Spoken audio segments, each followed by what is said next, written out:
la saveur divine.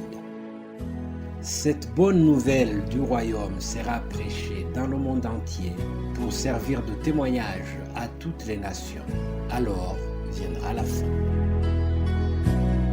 Préparation et présentation, Immaculée Milanesa.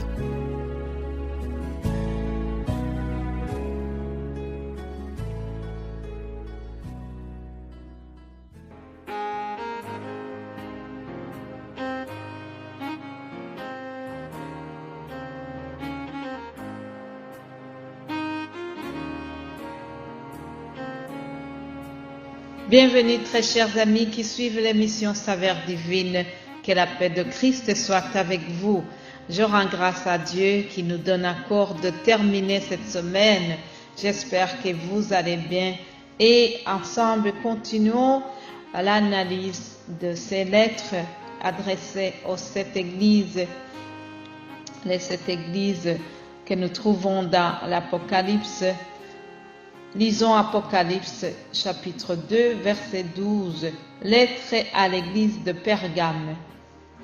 Écrit à l'ange de l'église de Pergame. Voici ce que dit celui qui a l'épée aiguë à 2 tranchants. Je sais où tu demeures, je sais que là est le trône de Satan. Tu retiens mon nom et tu n'as pas renié ma foi, même au jour d'Antipas, mon témoin fidèle, qui a été mis à mort chez vous, là où Satan a sa demeure.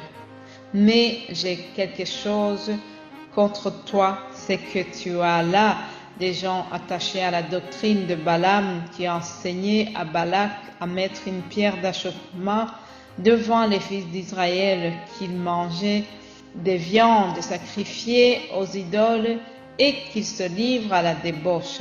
De même, toi aussi, tu as des gens attachés pareillement à la doctrine des Nicolaïtes. Répands-toi donc, sinon je viendrai à toi bientôt et je les combattrai avec l'épée de ma bouche. Que celui qui a des oreilles entende ce que l'Esprit dit aux églises. À celui qui vaincra, je donnerai de la manne cachée, et je lui donnerai un caillou blanc, et sur ce caillou est inscrit un nom nouveau que personne ne connaît, si ce n'est que celui qui le reçoit. Amen. Chers amis, nous venons de voir la lettre à l'église de Pergame.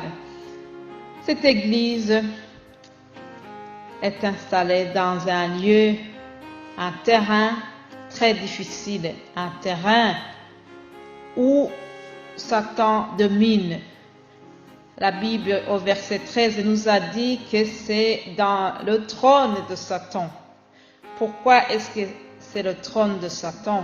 Parce que dans cette région, dans cette capitale de la province romaine d'Asie mineure à l'époque, là siégeaient vraiment toutes les divinités, toute l'opposition satanique était placée à cet endroit. Donc, les chrétiens de là-bas n'avaient pas du tout facile. Ils devaient donc lutter longtemps contre l'opposition satanique, contre les divinités sataniques. Donc, c'était un terrain difficile. Et Jésus reconnaît qu'il n'est pas facile. Alors, il les félicite d'avoir résisté malgré qu'ils sont mal placés. Jésus souligne qu'ils n'ont pas renié la foi, que même au jour où leur responsable a été brûlé vif, Antipas, c'était le pasteur de cette église, lui aussi a été brûlé vif dans les persécutions qui ont eu lieu à cette époque. Mais malgré tout cela, malgré ces épreuves, les chrétiens ont tenu bon. Ils n'ont pas renié la foi. Cependant, il y a quand même un reproche. C'est que parmi eux, il y en a qui ont suivi la doctrine des Nicolaïtes. Donc, comme je vous ai dit avant-hier, la secte des Nicolaïtes donnait des faux enseignements. Nicolas était devenu un faux prophète et il y en a ceux qui suivaient ces faux enseignements. Alors Jésus leur dit, répentez-vous. Verset 16, il dit, répends-toi, sinon je viendrai bientôt à toi et je vous combattrai avec l'épée de ma bouche.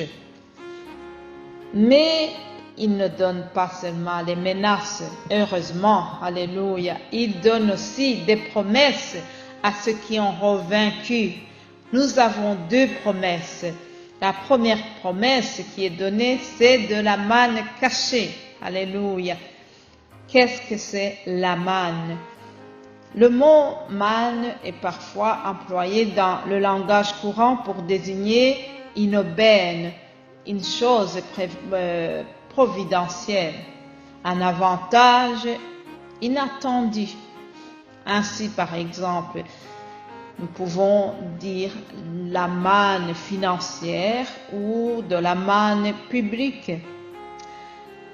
À l'origine de cette appellation, le peuple d'Israël, vous savez qu'ils ont bénéficié de la manne dans le désert.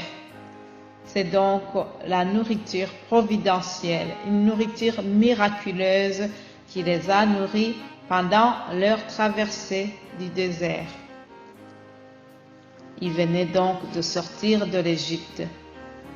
Vous pouvez lire dans Exode 16, verset 31, et on parle de la manne. Alors Jésus nous promet que une fois arrivés au ciel, nous aurons de la manne qui est cachée. Il y a une manne spéciale qui nous attend là-haut, chers amis, lorsque nous aurons vaincu tous les combats terrestres. Nous allons vivre d'une manne spéciale. Alléluia. Une deuxième promesse, c'est qu'au ciel, ceux qui auront vaincu auront un caillou blanc. Qu'est-ce que le caillou blanc?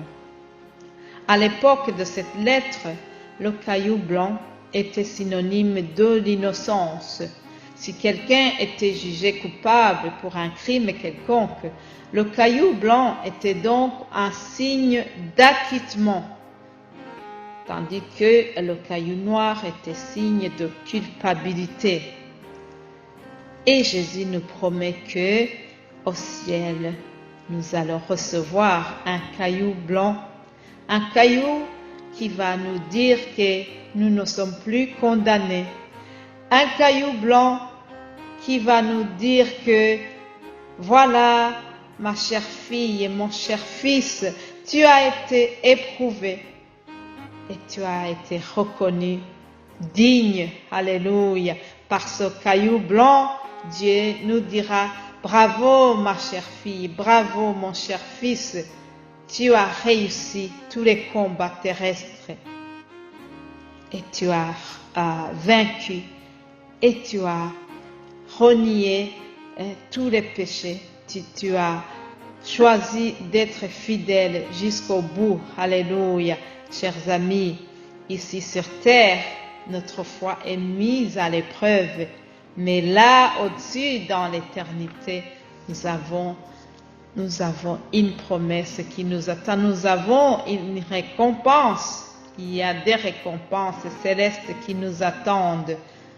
Ici, il y a deux promesses, deux récompenses qui sont données dans cette lettre que nous venons de lire. J'espère que nous tous, nous aurons ces récompenses. J'espère que nous allons avoir ce nouveau caillou blanc, sur lequel sera inscrit notre nouveau nom. Toi qui viens de m'écouter, je te souhaite vraiment de recevoir un jour ce caillou blanc. Alléluia. Chers amis, nous allons terminer par une courte prière. Prions. Père Céleste, nous te remercions pour cette semaine qui vient de s'écouler. Je te remercie, Seigneur, pour ce que le Saint-Esprit nous a communiqué.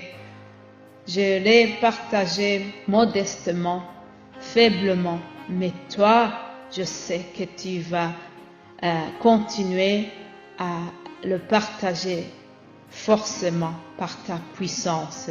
Que le Saint-Esprit continue à agir au travers ces paroles qui sont données et que chacun puisse se préparer pour avoir un jour, pour recevoir un jour ce caillou blanc sur lequel sera inscrit son nom. C'est à ça que j'aspire. Je prie que vraiment un jour je puisse recevoir ce caillou blanc et que mon frère et ma sœur qui viennent d'écouter ce message, ça soit pareil pour elle ou pour lui. Continue, Seigneur, à nous fortifier dans tout ce que nous faisons. Reste avec nous pendant ce week-end. C'est au nom de Jésus-Christ que j'ai prié. Amen.